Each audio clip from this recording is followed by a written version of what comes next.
कुछ अनसुनी कुछ अनकही कहानियाँ। हर कहानी कुछ कहती है। आइए सुनते हैं आज की कहानी क्या कहती है। आज की कहानी है नटखेल। एक राजा था, वो बड़ा परोपकारी और विद्वान था। जो भी उसके दरबार में आता उसका वो बड़ा सम्मान करता। विशेषकर किसी भी विद्या का जानकार उसके दरबार में विशेष सम्मान पाता था। एक बार की बात है, एक नट और नटनी उसके दरबार में हाजिर हुए।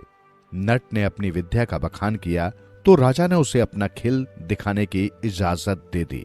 नट ने अपनी नट विद्या दिखाने से पहले राजा से शर्त की, यदि अपनी विद्या प्रदर्शन के समय उसे कुछ हो जाता है तो राजा उसकी नटनी की हर हाल में रक्षा करेगा।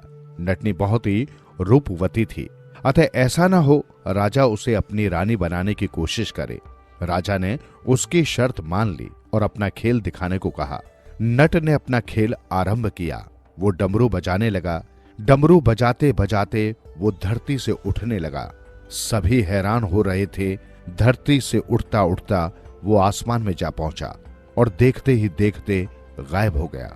सब आकाश में उसे ढूंढने लगे। कुछ समय बीता तो आसमान से उसका खून से सना बाजू ठक से नीचे आ गिरा। फिर दूसरा बाजू नीचे गिरा। फिर पूरा धड़धड़ाम से नीचे गिरा। ये दृश्य देखकर नटनी रोने लगी। उसने रोते चिल्लाते नट के अंग इकट्ठे किए और राजा से कहा कि चिता तैयार करवाओ, मैं तो अब इसके साथ सती हो जाऊंगी। राजा इस घटना से बहुत दुखी हुआ। उसने चिता तैयार करवाई। चिता को आग दिखाई गई और देखते ही देखते नटनी भी उसके साथ जलकर सती हो गई। सभी इस दुखदाई घटना से उदास हो गए। चिता अभी पूरी तरह ठंडी भी नहीं हुई थी कि नट डमरू बजाता हुआ एक ओर से दरबार में प्रकट हो गया। राजा और दरबारी हक्के बक्के रह गए। नट ने डमरू बजाना बंद किया और अपनी नटनी को ढूंढा। राजा ने बताया, नटनी तो सती हो गई। नट बहुत नाराज हुआ और बोला, राजा, तुमने बेईमानी कर दी। मेरी सुंदर नटनी को अपने महलों में डाल लिया है। राजा ने इनकार किया, पर नट नहीं माना। उसने महलों की तलाशी लेनी चाहिए। राजा ने तुरंत इजाजत दे दी। वो दरबारियों सहित महल के भीतर गया और नटनी को महलों से निकाल लाया। राजा बहुत हैरान हुआ। राजा ने उसकी विद्या और प्रदर्शन के लिए बहुत सा धन दिया। राजा ने नट से कहा कि ये विद्या उसे भी सिखाए।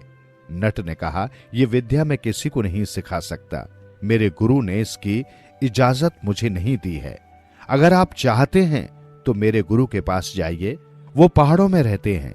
वो आपको ये विद्या सिखा देंगे। राजा ने मन ही मन ठान लिया कि वो ये विद्या जरूर सीखेगा। वो अपने साथ अपने नाई को लेकर नट के गुरु के पास चल दिया। जाते जाते वे पहाड़ में नट के गुरु के पास पहुंच गए।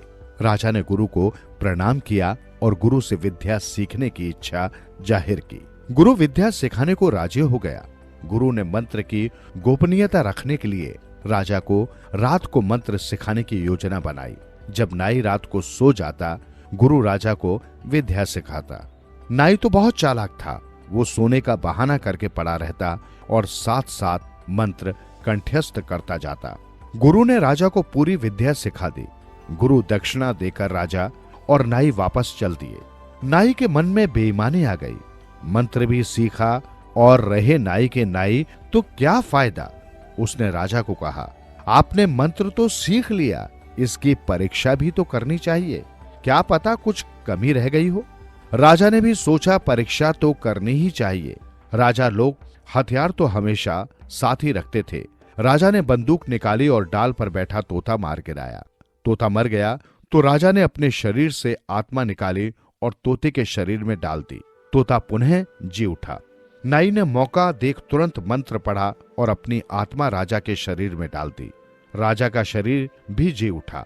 अब नाई राजा के शरीर में इतराने लगा और राजा तोते में जा फंसा। राजा समझ गया कि मेरे नाई ने धोखा कर दिया है, किंतु अब कोई चारा नहीं था। नाई ने तुरंत तोते को मारने की कोशिश की, मगर तोता उड़कर भागा और तोतों के संग जा मिला। नाई राजा बना राजधानी पहुंच गया। उसने वहां बताया कि नाई तो वहीं मर गया। साथ ही उसने ढिढोरा पिटवा दिया कि तोतों ने राज्य की फसलें बर्बाद कर दी हैं।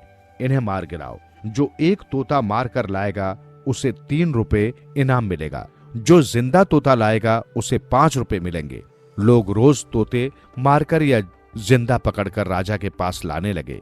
तोते की देह में राजा को पता चल गया कि नाई ने तोते मरवाने शुरू कर दिए हैं। वो एक साहूकार के पास चला गया। उसने साहूकार को कहा कि मुझे किसी भी कीमत पर किसी को न देना, मैं तुम्हें मुंह मांगा इनाम दूंगा। साहूकार ने तोते को घर में छिपाकर रख लिया।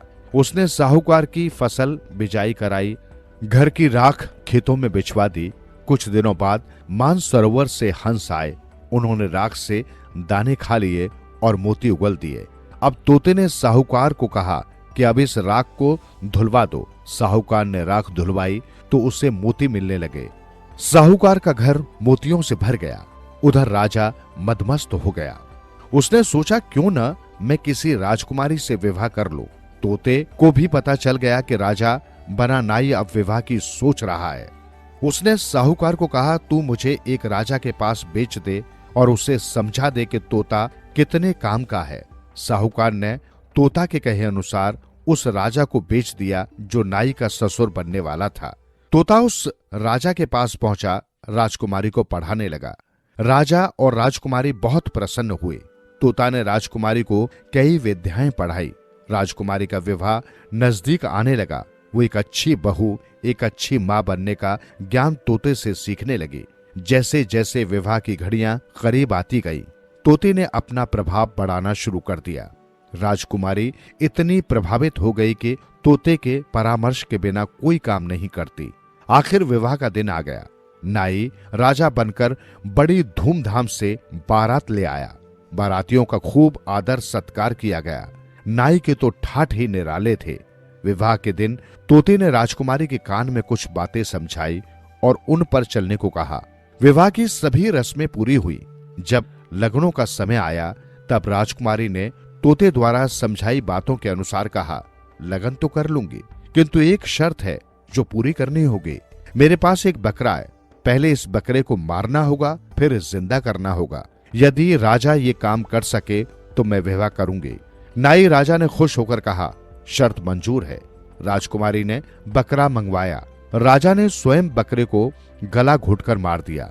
बकरे के मर जाने के बाद नाई ने अपना शरीर छोड़ बकरे में प्रवेश किया। उधर बकरा जी उठा और उसी क्षण तोते से वास्तविक राजा ने अपने प्राण राजा के शरीर में डाल दिए।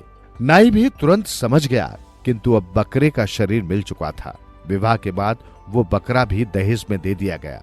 राजा ने आदेश दिया कि बकरे को महलों के बाहर बांध दो और सभी आते जाते उसे जूते मारे। मार खा खा कर बकरे के प्राण पखेरु उड़ गए। सुनते रहो दिल से यूं ही कहानियां। कहानियां आपकी, हमारी और सबकी, जो दिलों को छू लेती है। सुनते रहें कहानियां।